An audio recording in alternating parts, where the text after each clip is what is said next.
Dans cette vidéo, je vais vous donner le framework que j'utilise pour créer des offres, que ce soit high ticket ou low ticket. Vous pourrez tout simplement récupérer mon framework. Je vous invite même à aller le récupérer dès maintenant pour que vous puissiez commencer à compléter ce framework en même temps que je donne les explications. Donc avant que je vous donne les explications, je me présente rapidement. Je suis Evan, j'ai monté mon agence d'intelligence artificielle et d'automatisation il y a maintenant 1 an. Ça fait plus de 2 ans aussi que je touche aux outils no-code, etc. Et j'aide les entreprises à intégrer l'IA et à automatiser leurs process. Si jamais c'est quelque chose qui vous intéresse ou que vous avez des problématiques sur ces sujets, je vous invite à prendre directement un appel découverte avec moi dans la description et je serai ravi de vous aider. Donc sans plus attendre, on passe directement à l'explication du framework. Donc comme vous pouvez le voir, j'ai réparti ça sous 7 étapes.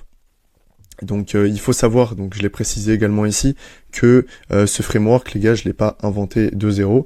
J'ai une grosse partie des informations, etc., que j'ai appris, que ce soit sur YouTube, mais également dans le livre 100 millions offers d'Alex Hormozi, notamment dans sa formation gratuite qu'il donne en plus de son livre, où il donne de nombreux frameworks qui sont justement récupérés et remis dans mon propre framework juste ici. Donc on va commencer par l'étape 1, les fondamentaux, c'est définir son marché et son avatar. Donc pour ça, c'est très simple. Pour commencer cette partie-là, il va falloir choisir l'un des 3 grands marchés. Donc Alex explique dans son livre justement qu'il y a 3 grands marchés. Il y a gagner plus d'argent, être en meilleure santé et avoir des meilleures relations.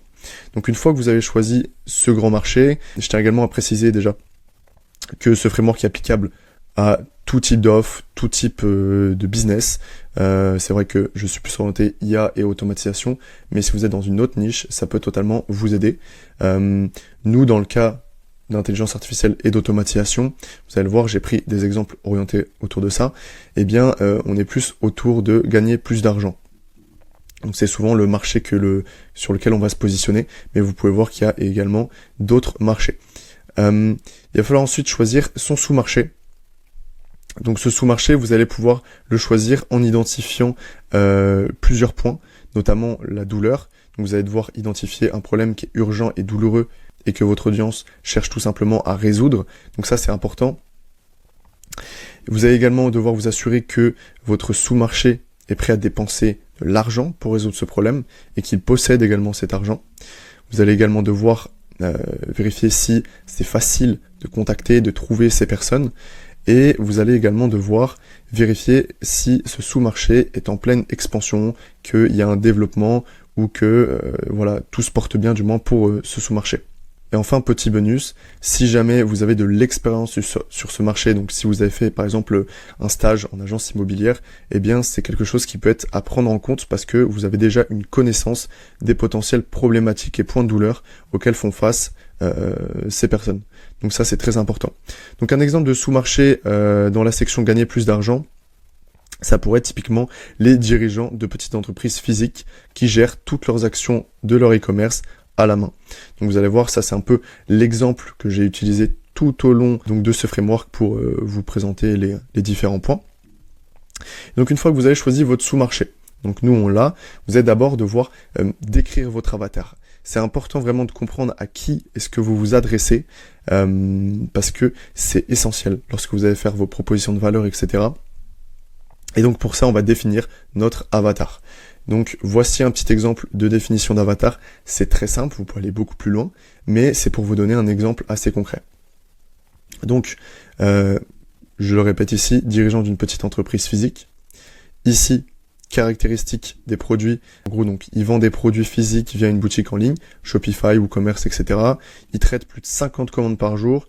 Il réalise toutes les actions à la main. Donc, vous voyez, ça, c'est important de définir tout ça.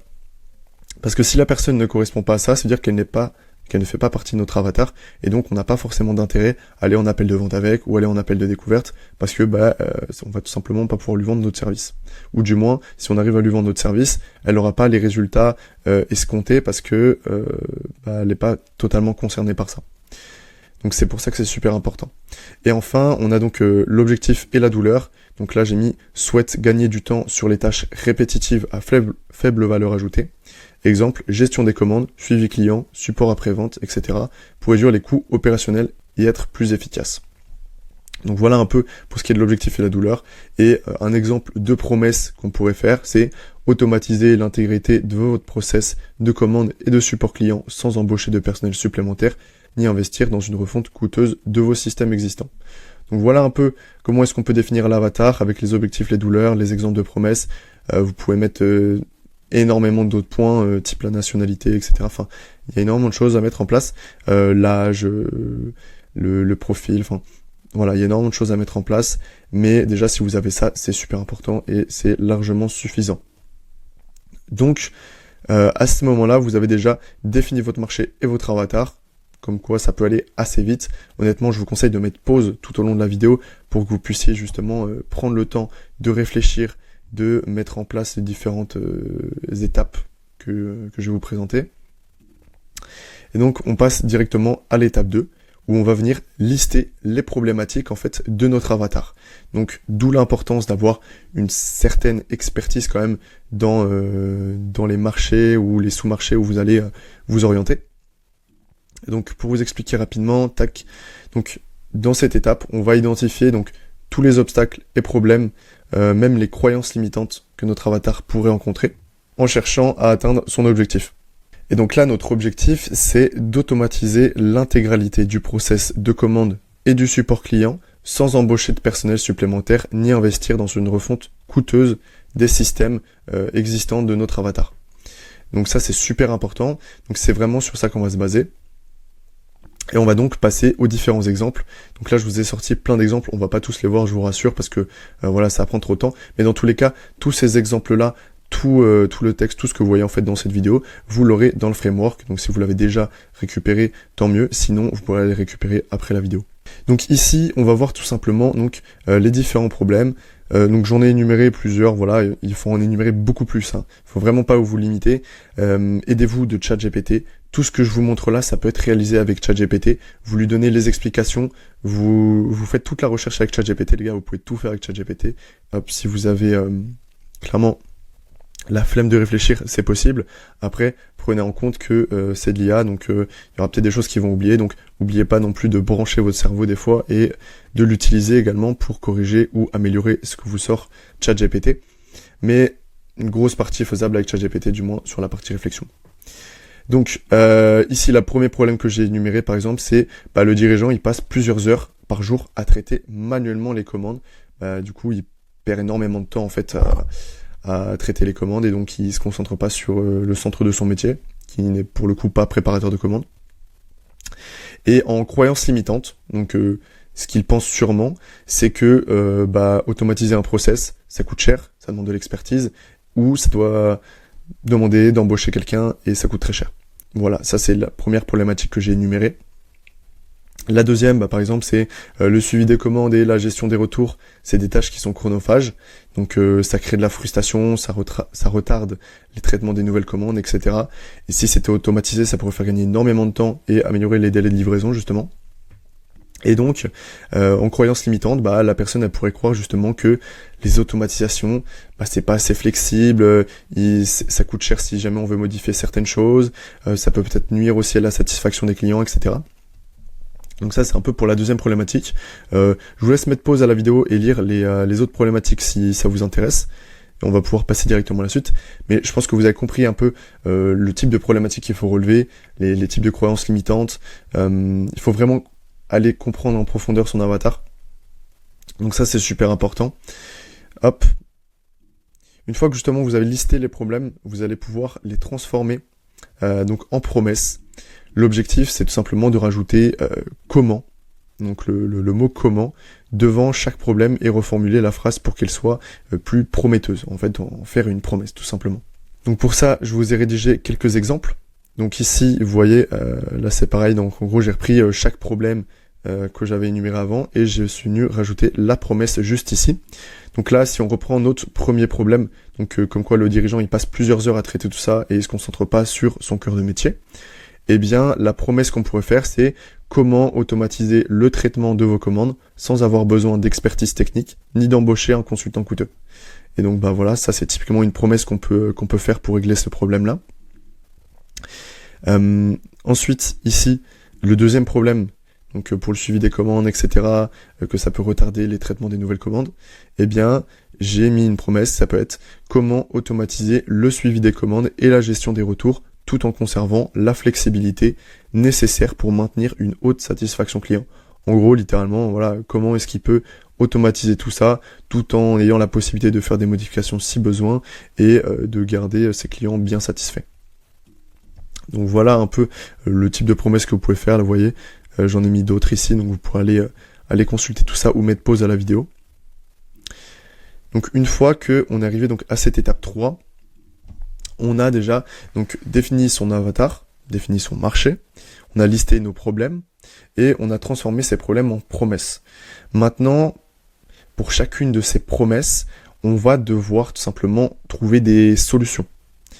Pour trouver une solution, c'est assez simple, hein, typiquement comment est-ce qu'on va faire, quel outil on va utiliser, etc. C'est vraiment toute cette partie-là, donc c'est super important. Et donc pour ça, donc vous voyez, après avoir identifié les promesses que vous avez faites à vos clients, la prochaine étape consiste à réfléchir à la meilleure manière de délivrer ces promesses en listant les différentes solutions. Donc pour ça, il y a Alex Hormozy qui a fait un truc vraiment super qui s'appelle le Delivery Cube. Donc ça, ça permet en fait d'explorer toutes les options qui sont possibles afin d'offrir vraiment une solution qui soit optimale à vos clients. Donc pour ça se répertorie en 6 catégories. Donc dans un premier temps, il faut définir si on distribue ça en one-one, à des petits groupes ou à beaucoup de personnes. Ensuite, il faut définir si justement on va livrer ça en do it yourself, done with you ou done for you. Donc pour ceux qui connaissent pas les termes, do it yourself, ça va plus être des formations, done with you, ça va plus être des accompagnements, du coaching, et done for you, c'est littéralement vous réalisez donc le service pour la personne et la personne n'a rien à faire. Donc ça, c'est important à clarifier. Il y a également la partie support. Quel type de support est-ce que vous allez offrir à vos clients? Est-ce que c'est uniquement via WhatsApp? Est-ce que vous êtes disponible tout le temps par téléphone? Est-ce que vous échangez uniquement par email? Est-ce que vous avez un canal Slack, un espace Notion? Voilà, ça c'est assez important. Ensuite, le format de livraison. Comment est-ce que vous allez livrer ça? Souvent, si ça va être du do-it-yourself, vous allez plus avoir tendance à proposer un format vidéo, audio, enfin quelque chose qui peut se consommer un peu quand la personne le veut. Donc voilà, c'est important à comprendre aussi. Il parle également du temps de réponse et des disponibilités. Donc, en combien de temps est-ce que tu réponds, en combien de temps tu vas pouvoir répondre à ces questions s'il en a, etc. Donc c'est pareil, important à clarifier. Et il y a le point qui est vraiment super important, vous avez déjà dû le voir passer sur des posts LinkedIn, c'est repris partout un peu, mais réfléchissez à qu'est-ce que vous pourriez offrir à votre client si jamais il vous payait 10 fois plus cher. Et là, faites toute la liste. Imaginons votre service, vous le vendez 2000 ou 3000 euros. Qu'est-ce que vous feriez si jamais cette personne-là vous payait 20 000 ou 30 000 euros? Et là, vous mettez tout. Vous mettez tout et ensuite, vous faites la même chose. Qu'est-ce que vous feriez si la personne elle vous payait 1/10 du prix? Et l'objectif de ça, c'est très simple. C'est tout simplement de pouvoir trouver plein de possibilités, plein de choses auxquelles on n'aurait pas forcément pensé et de venir les ajouter dans votre offre de base. Et cette offre de base, par exemple, vous vendez votre service à 2000 euros, eh bien, le transformer en 4000, 6000 euros, en gros, faire x2 ou x3 dessus. Donc ça vous permet de vendre en high ticket et d'avoir beaucoup plus de valeur sur votre offre. C'est important d'avoir une valeur plus élevée que le prix, tout simplement parce que, du moins, une valeur perçue, parce que ça va permettre justement au client de se dire, écoute, moi je m'attendais à tel prix, donc c'est pas très cher. Donc il y a cet effet-là qui rentre en jeu aussi. Donc voilà, c'est important d'ajouter vraiment énormément de choses à votre offre, tout en ne travaillant pas non plus pour 10 euros de l'heure, quoi. Et ensuite, vous avez donc la deuxième partie, donc comme je vous disais juste avant, si jamais la personne elle vous payait 1/10 du prix, donc au lieu de 2000 euros, si vous payez 200 euros, qu'est-ce que vous pourriez lui proposer pour qu'elle ait quand même les résultats? Et ça, justement, ça vous permet d'identifier votre best-seller, en gros, le truc top tier, en fait, de votre offre, et c'est typiquement ce qui va faire acheter la personne. Donc il faudra que vous vous concentrez sur ça parce que c'est ce qui va apporter le plus de résultats. En gros, c'est ça. Qu'est-ce que vous feriez si la personne vous payait 1/10 de votre prix pour avoir les mêmes résultats? Donc voilà. Ensuite, Alex Hormozy, il parle dans ce livre aussi des solutions logiques et solutions psychologiques. Donc ça, je trouve ça très intéressant. En gros, il explique que les solutions logiques, dans de nombreux cas, même la plupart du temps, tout le monde y a pensé à ces solutions logiques parce qu'elles sont logiques. Et si un process est lent, par exemple, le plus logique, c'est d'aller l'accélérer. Et justement, dans le cas contraire, une solution psychologique, c'est quelque chose qui a pour objectif en fait de changer la perception ou l'expérience du client. Et donc si jamais le process est lent, au lieu de l'accélérer, eh bien on va rendre l'attente plus agréable. Et donc c'est comme ça en fait qu'on vient mettre en place des solutions psychologiques en changeant un peu la perception au lieu de l'aspect technique. Donc je vous ai mis ici quelques exemples. Donc vous voyez, imaginons que là si on reprend notre exemple, un site e-commerce reçoit des plaintes fréquentes concernant la lenteur de la livraison. La solution logique c'est on améliore la rapidité de la livraison en négociant avec les transporteurs. Exemple de solution psychologique, c'est on rend l'attente plus agréable en introduisant un suivi de colis avec une petite carte interactive et on peut voir le colis en temps réel et où se trouve le colis. Donc voilà, bon c'est peut-être pas le meilleur exemple, mais je pense que vous avez compris du moins l'idée solution logique, solution psychologique. Donc ça c'est important. Donc je vous ai présenté là le délivré cube et la solution logique vs solution psychologique pour que justement vous puissiez tout simplement lister les différentes solutions pour chaque promesse et je vais vous montrer un peu les exemples de ce que ça donne. Donc typiquement si on prend la promesse 1 dont on avait parlé tout à l'heure, ce que j'ai fait c'est que j'ai fait si c'était en one-one, si c'était en petit groupe ou si c'était adressé à des grands groupes, donc j'ai repris et pour chacun des cas j'ai listé donc la solution. Donc les différentes solutions, même, il y en a plusieurs à chaque fois. Donc là j'en ai listé 3, mais vous pouvez en lister plus, il n'y a pas de limite. Plus vous en avez justement, mieux c'est. Donc ne vous restreignez pas sur ça. Imaginons, comment automatiser le traitement de vos commandes sans avoir besoin d'expertise technique, ni d'embaucher un consultant coûteux. Eh bien la solution 1, si jamais on s'adressait en one-one, ce serait d'intégrer directement un système de gestion automatisé des commandes, où je viens et j'installe tout à distance pour le client. Donc ça serait du done for you. Une autre solution, ça pourrait être de proposer une assistance technique en temps réel, donc via WhatsApp. Donc la personne elle peut me contacter quand elle veut par WhatsApp et on ferait un appel pour justement installer étape par étape le processus. Donc ça serait plus du done with you. La solution 3, ça pourrait être d'offrir une option d'intégration où justement je me déplace en physique pour venir installer le système, ce qui permet d'avoir configuration qui est plus ou moins parfaite parce que je me suis déplacé, etc. J'ai été mettre le truc en place, on a tout testé. Donc ça pareil, c'est une solution un peu plus done for you. Là, on va arriver sur small group et donc one to many, donc pour plusieurs personnes. Là, vous allez voir que les solutions do it yourself, ça devient plus intéressant. Donc là, solution 1, par exemple, pour les petits groupes, ça aurait pu être d'organiser un atelier ou une formation ou un webinaire pour le groupe où j'aide justement les participants à configurer leur système. Sinon, solution 2, ça aurait pu être de proposer un service où je configure un modèle standard de gestion des commandes. Donc ça, en gros, littéralement, je fais une template make et je l'envoie à tout le monde. Et ensuite, ils peuvent la personnaliser eux-mêmes avec une petite vidéo. Et la troisième solution, donc j'ai mis un webinar, mais ça peut être tout simplement une vidéo où j'installe directement le système, donc sur un exemple plus ou moins concret, et les participants en gros ils pourront refaire ça de leur côté eux-mêmes. Donc ça c'est plus du do it yourself. Et enfin les solutions, donc là one to many, ça va être je peux créer une vidéo ou une mini formation où j'explique comment faire. La solution 2, ça peut être tout simplement de proposer un service de configuration de masse. Donc je peux tout simplement recruter des développeurs et les personnes en fait elles peuvent tout simplement demander ou faire remplir un formulaire, etc. Et nous on s'occupe de configurer à distance pour eux. Et ensuite la troisième solution, ça peut être tout simplement de développer un plugin ou une application, directement un SaaS, pour qu'ils puissent directement l'utiliser et mettre en place eux-mêmes la solution. Donc ça, c'est un peu ce que j'avais noté pour la promesse 1. C'est pareil, j'ai noté d'autres exemples pour la promesse 2, 3 et 4. Je vous laisserai aller checker de votre côté. Donc avant de continuer, si jamais vous cherchez à intégrer l'IA dans vos process, que vous cherchez à automatiser certains points au sein de votre entreprise, n'hésitez pas à réserver un appel sur le lien qui est gratuit dans la description. Je vous aide gratuitement pendant 30 minutes. Donc voilà, si jamais ça peut vous aider, n'hésitez pas à aller prendre un lien. Je vous rassure, je ne mords pas du tout. Donc ensuite, on va passer à l'étape 5. Donc cette étape 5, on va venir éliminer en fait, dans un premier temps, les solutions qui apportent peu de valeur. Ensuite, on va venir réduire les coûts.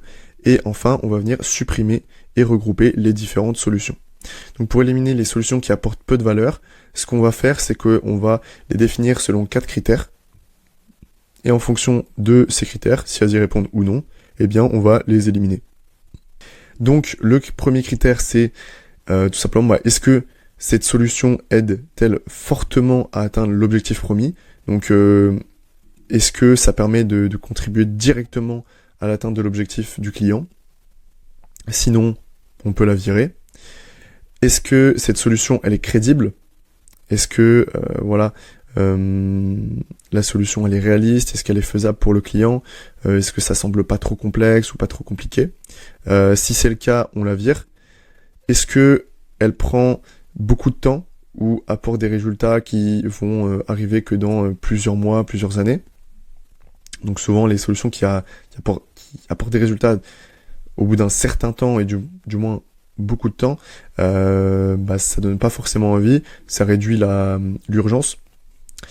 Donc ça, c'est pareil, on peut les virer. Ensuite, est-ce que ces solutions, elles demandent beaucoup de sacrifices? Est-ce que le client va devoir passer du temps? Est-ce que le client va devoir dépenser beaucoup d'argent, beaucoup d'efforts, etc. Si oui, vous pouvez l'éliminer également. Et donc là, l'objectif, c'est vous fassiez le tri parmi toutes vos solutions. Donc moi, personnellement, je l'ai pas fait parce que j'avais que 4 solutions. Mais vous, j'espère que vous en avez au moins une trentaine, voire même une quarantaine. L'objectif, voilà, c'est d'aller trier tout ça et d'éliminer toutes les solutions qui ont très peu de valeur. Une fois que vous avez fait ça, vous allez pouvoir commencer à réduire les coûts. Donc quand je parle de coûts, je parle pas forcément de coûts uniquement monétaires, je parle aussi de coûts en temps et en effort, comme j'ai mis juste ici.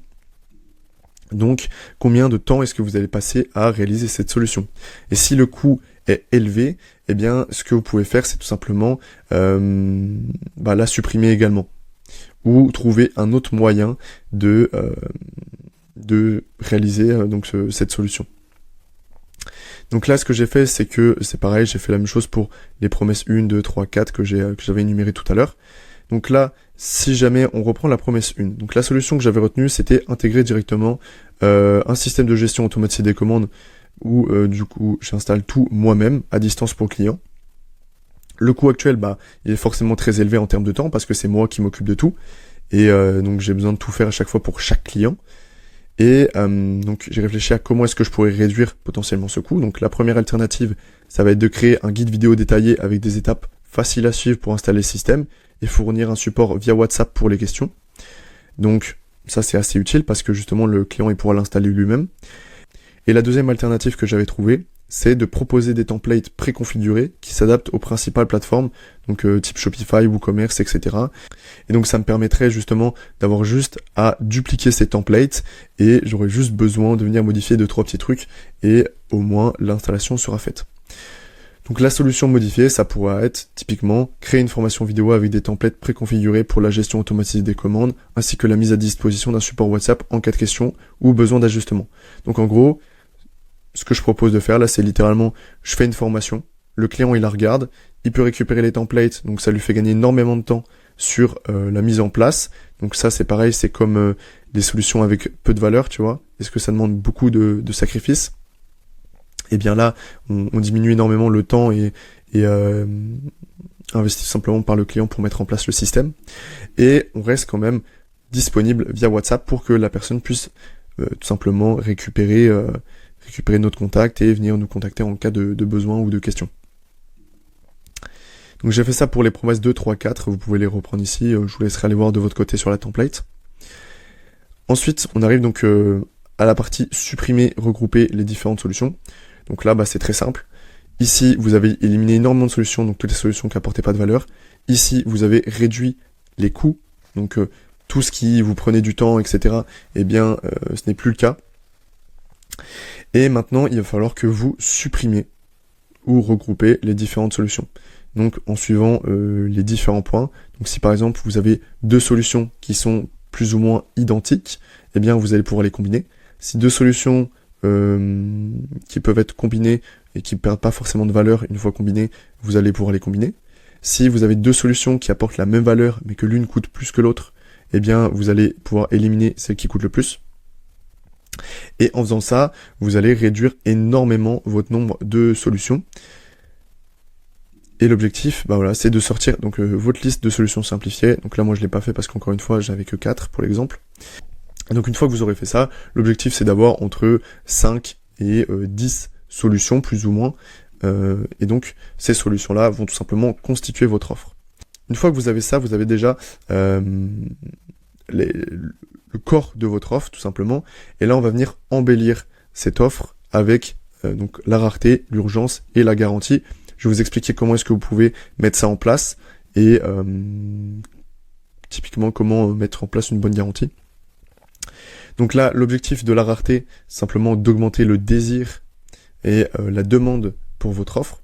Donc c'est très simple, hein. Les gens ils veulent ce qu'ils ne peuvent pas avoir, les gens veulent ce que les autres veulent, et les gens veulent des choses que peu de personnes peuvent avoir. Jusqu'à là c'est très logique, hein. Et il y a un truc très intéressant, c'est qu'Alex Hormozy dit dans son livre, donc il dit « Il faut également savoir que nous voulons uniquement des choses que nous n'avons pas. Dès que nous les avons, notre désir disparaît. Donc si on veut augmenter le désir, on doit diminuer ou ralentir l'obtention de la chose que désire notre prospect. » Donc ça c'est très très très important à comprendre. Parce qu'en fait, si voilà vous donnez envie à quelqu'un d'avoir quelque chose, vous lui donnez la chose directe, eh bien il n'aura plus envie de l'avoir parce qu'il l'aura déjà. Donc ça c'est important à comprendre. Donc voilà, il y a 3 façons de limiter la rareté. Il y en a beaucoup plus évidemment, mais moi j'en ai listé 3. La première, ça va être de limiter le nombre de places disponibles. Exemple, je ne prends que 5 clients par mois pour assurer un suivi personnalisé de qualité et des résultats garantis. Ok. Le 2, donc ça va être de limiter les bonus disponibles. Donc exemple, les 3 premiers clients à s'inscrire bénéficient d'un coaching en one-one personnalisé de 45 minutes par semaine pour la première période de 3 mois. Donc là, c'est proposition d'un bonus, quoi. Et la 3e, ça va être de proposer une offre unique.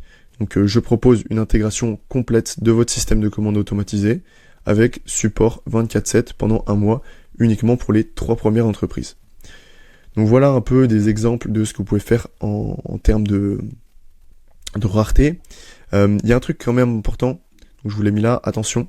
Donc si vous utilisez la rareté les gars, faites vraiment attention à toujours pouvoir justifier votre rareté.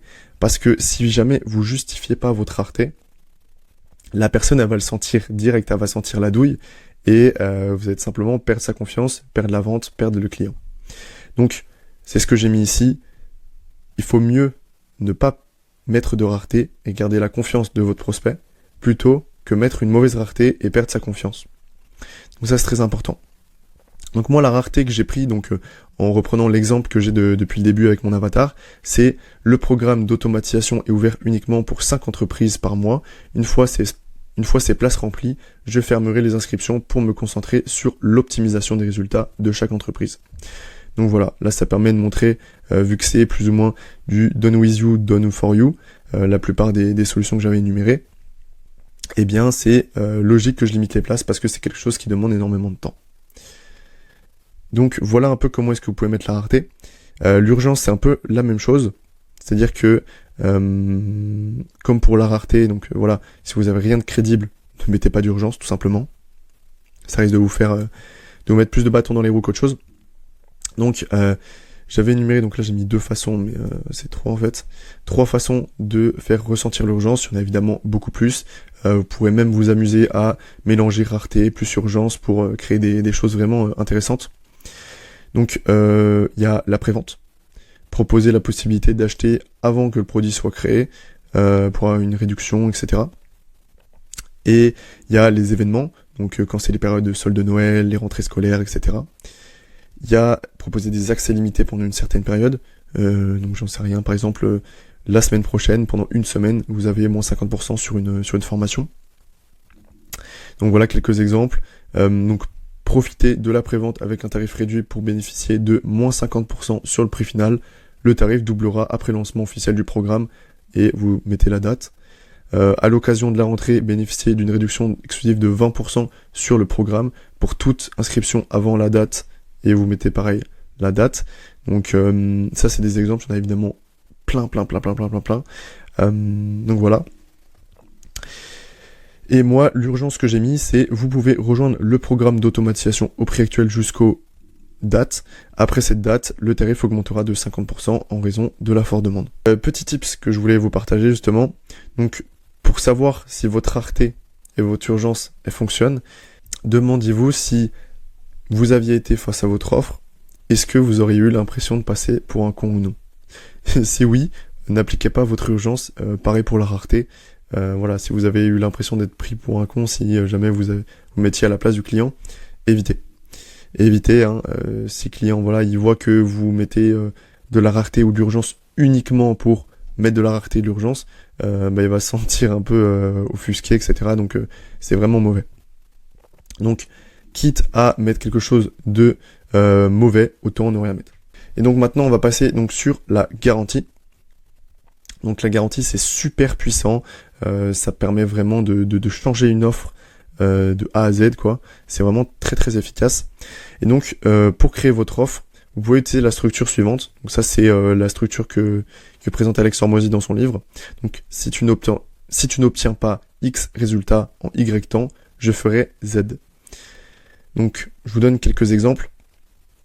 Satisfait ou remboursé, le classique. Ici, justement, j'explique dans ce paragraphe pourquoi est-ce que je conseille vraiment pas de mettre satisfait ou remboursé. Tout simplement parce que, donc en gros, l'humain, s'il s'habitue à entendre quelque chose qui ne l'intéresse pas, eh bien, au bout d'un moment, il va juste plus du tout le calculer. Et le satisfait ou remboursé, en fait, on l'a tellement entendu sur des offres qui nous intéressaient pas, que même le jour où c'est sur une offre qui nous intéresse, eh bien notre cerveau il va même pas comprendre que si on n'est pas satisfait, on sera remboursé. Donc je déconseille quand même fortement le satisfait ou remboursé classique. Ensuite, vous avez le satisfait ou remboursé plus bonus.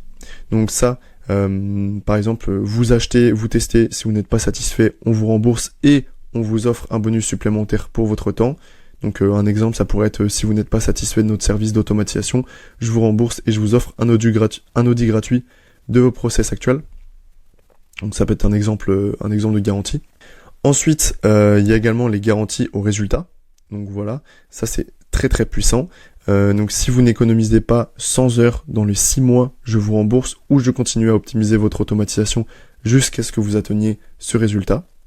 Donc ça peut être un exemple de garantie au résultat. Et enfin, il y a les garanties au résultat assuré.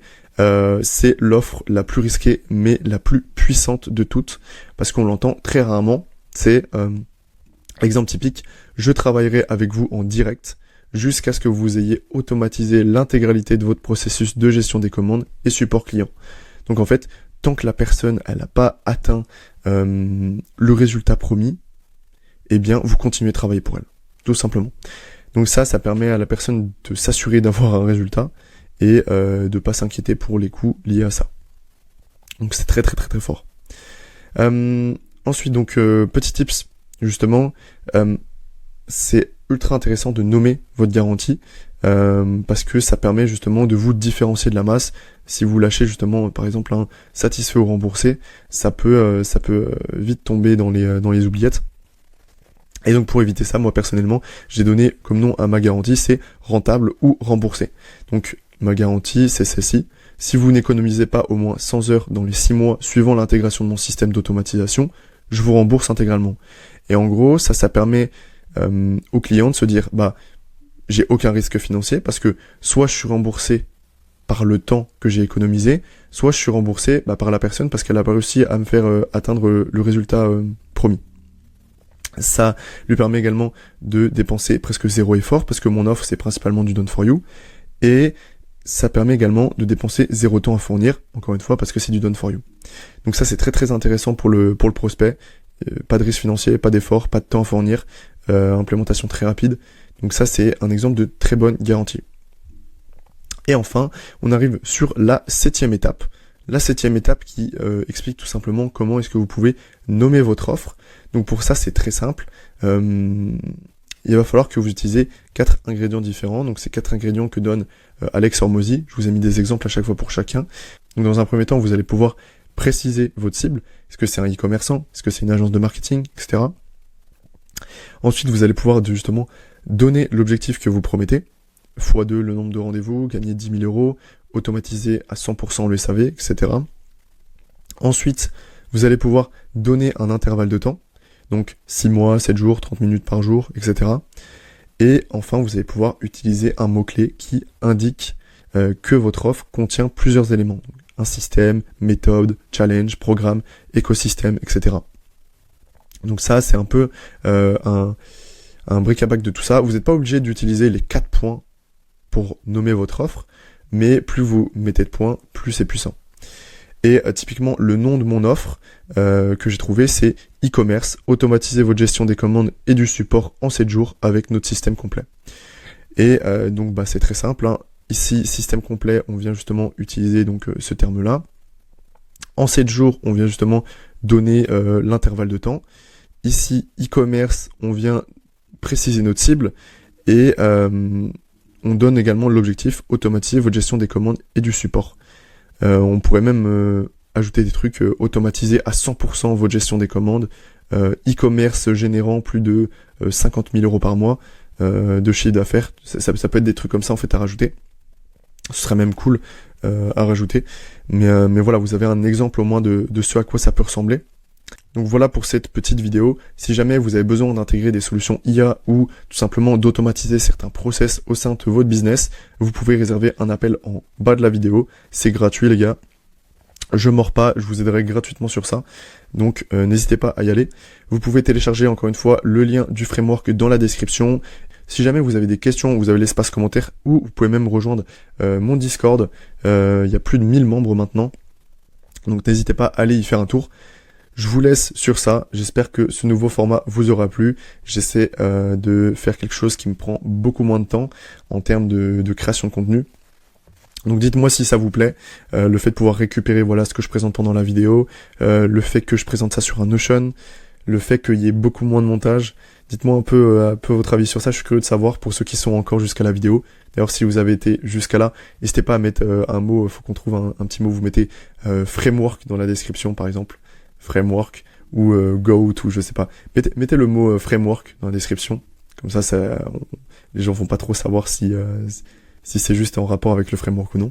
Mais voilà, si jamais vous avez été jusqu'à là dans la vidéo, n'hésitez pas à faire ça. En tout cas, j'espère que ça vous a plu. Je regarde un peu la caméra dans les yeux, j'ai pas trop regardé la caméra. Et je vous souhaite en tout cas de passer une excellente journée et à la prochaine. Ciao, ciao.